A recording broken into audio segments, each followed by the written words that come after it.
This is the Cherryleaf Podcast.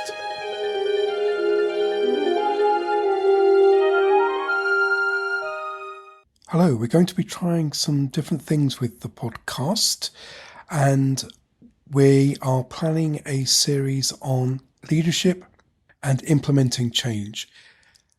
That will involve some presentations, some videos on YouTube, and some interviews. We're planning to provide the audio version of those videos on the podcast. So you can watch them on YouTube or you can listen to them on the podcast. I hope you find that useful. And the first one is on mergers and acquisitions. Hello, I'm Ellis from Cherryleaf.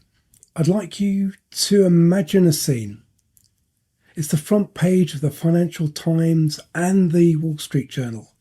It's the chyron at the bottom of the screen on the financial news programs on television. It's two CEOs shaking hands like they've won the lottery. It's the corporate version of a royal wedding. It's a merger and acquisition. But here's the thing about those images. They rarely show you what happens the next day. And research has shown that the success of those is rarely about that agreement on day one, but the days afterwards. And it usually hinges on things that people often don't want to talk about. The boring stuff, the very unsexy stuff. Because deals are signed in the boardroom, but a merger and acquisition succeeds or dies in the operational weeds. We're talking about the implementation of a merger, and that's what I want to cover in this video. Let's look at the identity crisis in mergers. Mergers trigger a form of organisational identity crisis. Employees who once worked for Company A now find themselves part of Company AB. Or they discovered that they've been absorbed entirely into Company B's culture and systems. And the shift goes beyond new letterhead and email signatures. It goes to something much deeper. How people understand their role, their value, and their place in the organisation. And when policies and procedures clash, employees face daily reminders that their professional identity is in flux. Company A's established way of approving expenses conflicts with Company B's more streamlined processes. Employees aren't quite sure whose rules to follow. They don't know which standard applies. They can't tell what good work even looks like anymore.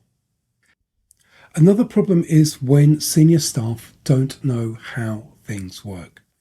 We were involved with one project where 9 government bodies were merged into one new agency. The senior leaders were trying to fix the problem of managing parts of the business they didn't actually understand operationally. A CFO who oversaw financial operations at Body A was now responsible for the new body's financial function as well. But the new body had edge cases that the Body A, where he worked originally, had never needed to address before. And that situation isn't unique just to that organisation. Another factor which is often addressed is the critical importance of having accurate financial information. During an integration, one thing you can't let slip is accurate, timely financial information. But what about the procedures that create that content? When two companies merge, financial visibility often deteriorates before it improves. Different accounting systems must be reconciled. The result can be a fog that obscures the true financial position of the combined entity. Financial procedures deserve special attention during integration. Policies around expenditure approval, purchase orders, invoice processing, and payment authorization directly affect cash flow. If these procedures break down or conflict, mistakes happen.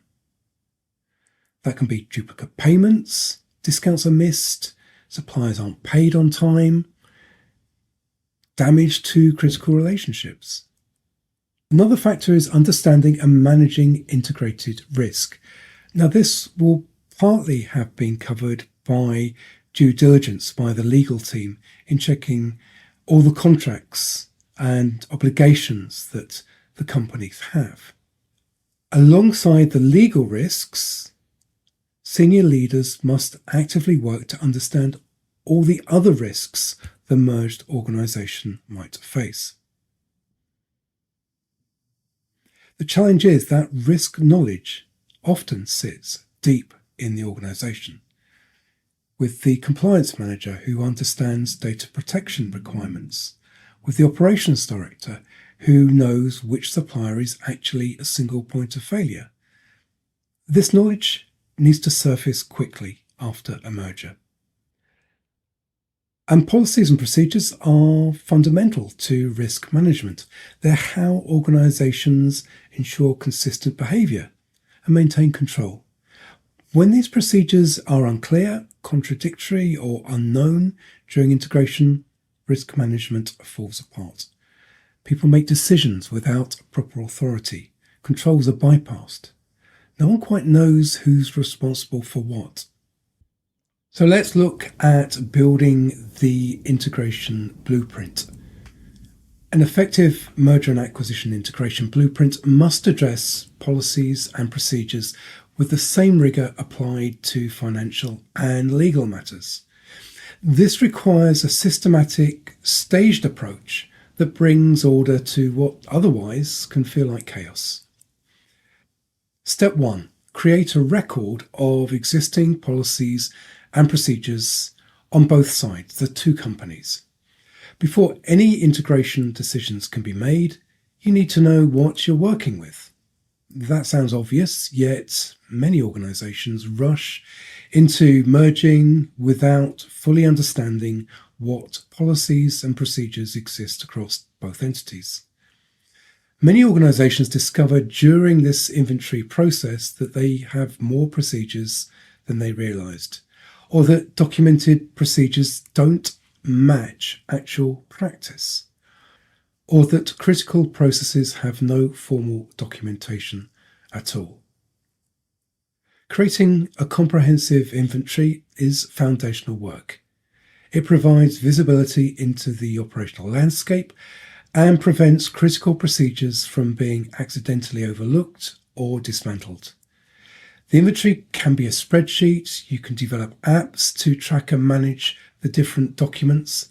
It should capture every significant policy and procedure across both organisations. And go beyond collecting manuals. It requires understanding the informal practices, workarounds, and tribal knowledge that actually govern how work gets done. Step 2 is creating cross-functional integration teams and developing a clear framework for decision-making. Once you have a comprehensive inventory, you need the right people and the right approach to make integration decisions. Cross-functional integration teams bring together the expertise and perspective necessary for sound judgment about the policies and procedures. Develop a clear framework for decision-making about which policies to retain. Carry out an inventory, and there are typically 4 options. Adopt. Choose one organisation's policy and implement it across the combined entity. This works when one approach is clearly superior or when standardisation is essential. Or harmonise. Blend the best elements from both policies into a new unified approach. This works when both organisations have valuable practices worth preserving. Or retire, discontinue a policy that's no longer necessary or relevant. Or keep as parallel processes. That is, maintain different approaches in different parts of the business. And this works where legitimate regional, functional, or business unit differences justify having a variation.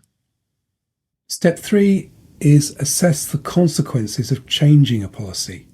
Before implementing any change, assess its consequences systematically.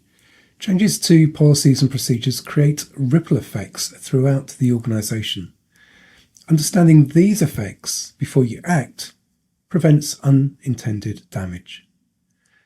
For each proposed change, consider multiple dimensions of impact. What systems or tools will need modification? What training will employees require?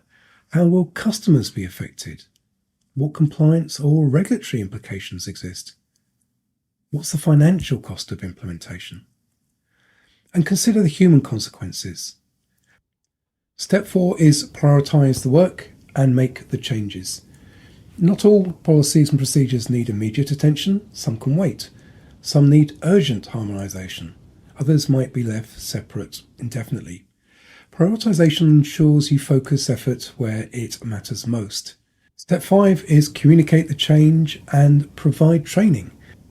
Even the best policy changes fail without effective communication and training. People need to understand what's changing, why it's changing, and how to work with the new approach. So that means publishing updated policies and procedures in an accessible location and format. Everyone should know where to find current policies. You need to make them searchable and easy to navigate.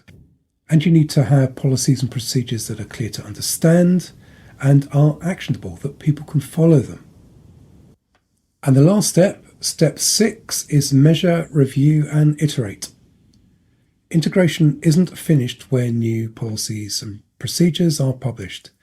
Effective integration requires ongoing measurement, review, and iteration to ensure changes deliver the intended benefits. You need to define clear success metrics for major policy changes. If you've harmonised procurement procedures to reduce costs, measure the actual cost savings. If you standardise customer service procedures to improve satisfaction, measure satisfaction scores. Metrics keep teams honest about whether changes are actually working or not.